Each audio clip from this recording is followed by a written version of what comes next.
High, আমি তোমায় কিছু বলতে চাই। হ্যাঁ বলো। আমি অনেক দিন থেকে তোমায় দেখি, আর তোমাকে আমার খুব ভালো লাগে, আর আমি তোমায় খুব ভালোবাসি। তুমি কি আমায় ভালোবাসতে পারবে? তার মানে তুমি কি আমাকে তোমার সাথে রিলেশনশিপে যাওয়ার কথা বলছো? হ্যাঁ। ওয়েল দেখো, আগে আমি আমার ফ্যামিলিকে জানাবো, আমার মা বাবা সবাইকে। তারা যদি রাজি হন, আমার তোমার সাথে কোনো রিলেশনশিপে যেতে প্রবলেম নেই। কিন্তু রিলেশনশিপে যাওয়ার আগে ফ্যামিলিকে জানানোটা কি খুবই দরকার? হ্যাঁ, অবশ্যই দরকার জানানো। কারণ আজকে আমি তোমার সাথে রিলেশনশিপে চলে যাব, কাল আমাদের রিলেশনশিপটা ভীষণ ডিপ হয়ে যাবে, আর যখন বাড়িতে জানাজানি হবে হয়তো তোমাকে মেনে নাও নিতে পারে।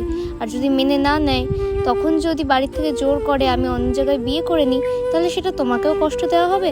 আবার তোমার কথা শুনে যদি বাবা মাকে ছেড়ে আসি, তাহলে তাদেরকেও কষ্ট দেওয়া হবে। তখন আমি দোটানায় পড়ে যাব, আর সেই দোটানাতে আমি যেতে চাই না। আর তাই জন্যই আমি আগে ফ্যামিলিতে জানাতে চাই। হ্যাঁ, তুমি একদমই ঠিকই বলেছো। আমি তোমার এবং তোমার ফ্যামিলির উত্তরের অপেক্ষায় থাকলাম। বেশ, আসছি তাহলে।